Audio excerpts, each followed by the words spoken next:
My name's Steve Clayton. I work at Microsoft. Previously worked at Microsoft in the UK, now in Seattle. I now have this curious accent that my friends in Seattle say it's a very cute British accent, and my family here at home in the UK say I have a ridiculous American accent. So it's somewhere between the Atlantic. But I want to spend a little bit of time just talking about some thoughts on the future of work. And I'm going to start with kind of an existential question of what is work? You know, when I started in the workplace 26 years ago, when I was 5 years old, obviously. That's my only joke, so a little bit more laughter would have been appreciated. But when I started in the workforce, you know, you went to work 9 to 5 or 8 till 6 or whatever it was. You went to work typically at a single place, and you stayed at that single place for the duration of the day. And you typically worked on a single task. You know, I started genuinely 26 years ago in a pharmaceuticals company south of Manchester, and my job was 9 to 5, and it was programming, and I was terrible at it, and I do something completely different. But the world of work has changed dramatically. And so for the short time I have with you, I sort of wanted to explore that through these three lenses of culture, space, and tools and technology. And just a couple of statistics some of them are fairly stark. Only 33% of the workforce are engaged at work. The space, 88% are highly engaged workers. You know, workers want to choose where to work in the office based on the task at hand. So people want to choose their workspaces based on the work that they're doing. And 84% of leaders believe new technology, things like AI, will help them to be more productive and more creative in this new future of work. So what is that new future of work? What is the future of work that we're in right now? Well, we believe very strongly, in the same way Darwin did, is that it's about creativity. And we also believe at the heart of that creativity is the notion of networks. Certainly when I started at work, the way that work got done looked much more like it does on the left-hand side of this slide. Very traditional, very hierarchical. Information would move up and down. There would be decision-making processes that have been in place for very long periods of time inside of organizations, inside of institutions for hundreds of years. And sometimes those hierarchies and that stability can serve you well if you're in an institution that requires that. So, you know, the military, for example, has hierarchical networks for very good reason, to make sure that decisions flow in the right direction. But even inside of the military, we've seen, as we've done some of these studies, this has changed over conflict over the last 10 or 15 years. And like work has started to move to these much more responsive networks, where information doesn't flow up and down, it flows in every direction, where the speed of decision-making matches the volatility of the world that we now all work in. That the pace of information, the pace of discourse, as we all know, has changed. And so information needs to travel fast across these networks. And we believe that culture and space and technology can help to facilitate that. So I want to explore a little bit the cultural side, then talk a little bit about technology, and I'll finish up with just a brief touch on space and the role that space plays in the future of work. So first of all, speed and transparency. We moved from this world where, certainly when I started in the workforce, and we've all heard the phrase, I'm sure, information is power. That still holds true in many places. That there is protectionism, that people hold on to their information, that knowledge and information is power.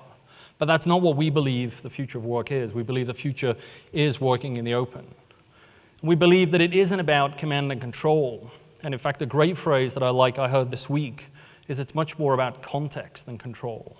Then when you can share context, decisions can be made, information can move faster around the organization.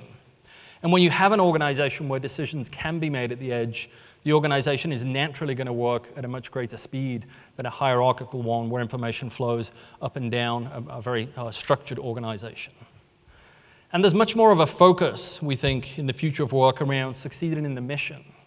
The types of work that we do, as I mentioned, the work that I used to do, it was very much completing the job of the day. It was writing a certain set of functions in a program, completing those, and submitting those. But even in the work of software programming now, where we've moved to agile development, it's not so much about completing a single job, it's about completing the mission and contributing to that mission as part of a network. The spectrum of engagement in this new future of work is changing. We're moving from very clearly defined teams to teams that are organic, that come together for the period of a project or the period of a mission. that there is a long tail of contributors, both inside of the organization and outside of the organization. We're seeing the rise of the so-called gig economy. We're seeing the shift from people having very defined jobs. Again, when I started in the workforce, my job was to come in and it was to program for the day. Now the beauty of the job that I have, which I call, frankly, my hobby, is I don't really know what every day is going to look like. Every day is a different day. Sometimes it's doing demonstrations on stage with our CEO. The next day it's doing press interviews. The next day it's shooting videos. The next day it's writing stories. The next day it's talking with folks at a conference. And so we're moving to this world of jobs not really having as much definition. The shape of rewards is changing in the future of work. Even inside of Microsoft. A few years ago, there was a very well-known story written in Vanity Fair about the compensation and reward system in Microsoft being a very fixed compensation and reward system. And over the last 4 years, we've dramatically changed the compensation and reward system to reward behaviors that are much more about support of a team rather than about the individual. And it removes some of the competition inside of the organization that's very much about the individual succeeding, sometimes at the cost of the team and even the organization. And I've talked about decisions being made in hierarchy versus the distribution of those decisions. Information moving out of silos. One of the first jobs I had when I moved to Microsoft, feels like a long time ago now, over 20 years ago, was working around knowledge management systems. Those systems don't really exist anymore because those knowledge management systems that we built were all about how do we store knowledge in a system and then provide controls and security and limited access around those. And now we're starting to move to a world where information is free by default rather than being locked down by default. We're also very focused around, and it's one of the areas where AI has started to help us, is moving from this world of knowledge loss to constant learning. So how do we use things like machine learning and AI and computer vision and translation, automatic transcription, to ensure that everything that we do is captured inside of the organization? Recently, we have a demonstration at a couple of our conferences at Microsoft around a piece of technology that you can sit on a desk and it will transcribe in real time an entire conference, an entire meeting. It will recognize who in the meeting is talking.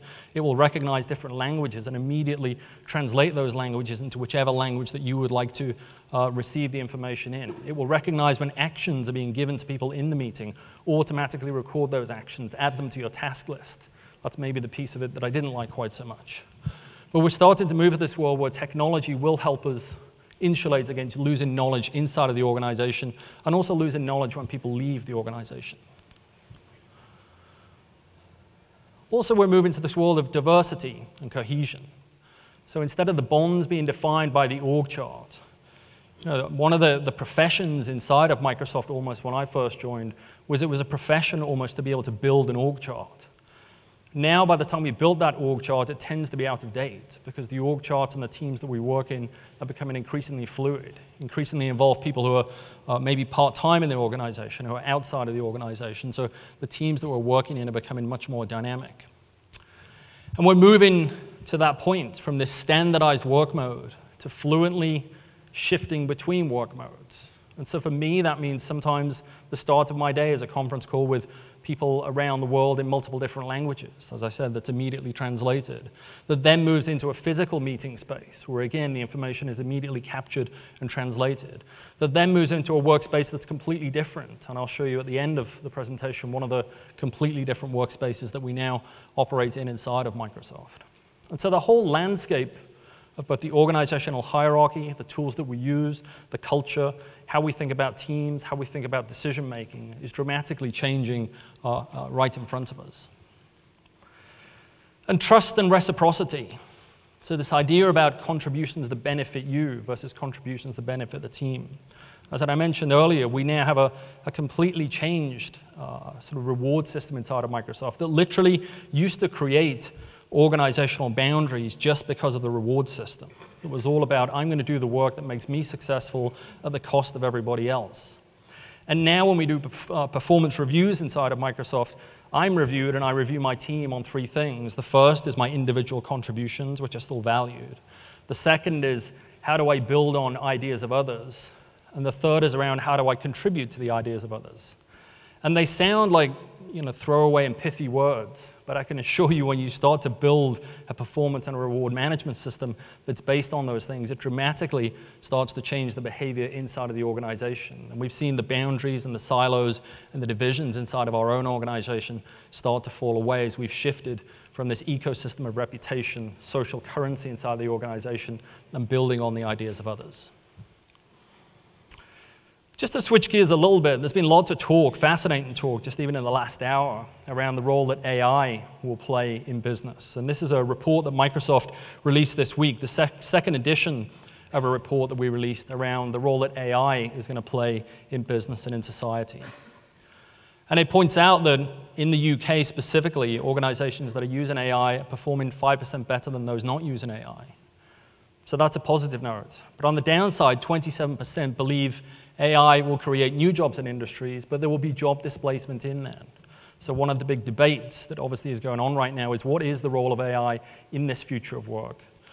Where is it going to replace jobs, but also what are the new jobs that it's going to create? And so in this report, we talk a lot about those findings and also our view of where AI will create new jobs, but what we need to do to prepare ourselves for those new jobs, including announcing a new scheme in the UK this week around skilling and readiness to create a better understanding of AI for the future workforce. So to switch a little bit into tools, 60% of desks are vacant at any moment. You don't have to walk too far from here to the Starbucks across the road to figure that out. But the world of where we work has changed dramatically. The rise of organizations like WeWork, the rise of free Wi-Fi in every coffee shop that you go into. And this because people are literally choosing to vote with their feet about where they want to get that work done. 82% say that workplace technology would have an influence when deciding to take a new job. So literally, the new entrants who are coming into the workforce are basing their decisions on the technology that they will be able to use and the place that they will be able to work. Because 50%, this feels like a low number to me, 50% of the workforce will be mobile by 2020. And 72% believe their future success depends on their ability to be creative. And so for Microsoft, what that means for us is how do we put tools in people's hands to enable them to work wherever they want? Tools and technology that they do see as attractive, and tools and technology that will make them be more creative. And as you may have seen out in the lobby, in the expo, this is the range of tools and technology that we believe, some of the tools and technology, at least on the hardware side, that will contribute to that creativity. Tools and technology that we do think is going to excite people about coming into the workforce. Everything from one of our latest additions down on the left, the Surface Go, through the Surface Laptop, the Surface Book, the Surface Pro device, Surface Studio, my personal favorite, I have one at home, and also a new device that I'd like to show you that will be coming to the workforce very shortly.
So this is the point where I ask you to reach under your chair because we brought one for everybody. Maybe next time. I'm going to finish with one other quick video. I talked about space, and I wanted to show you one of the new spaces that we've created for our own workforce inside of Microsoft.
So those are the Microsoft tree houses. We have 3 of them on our campus. Clearly a video that was shot during the summer, not more during the winter months.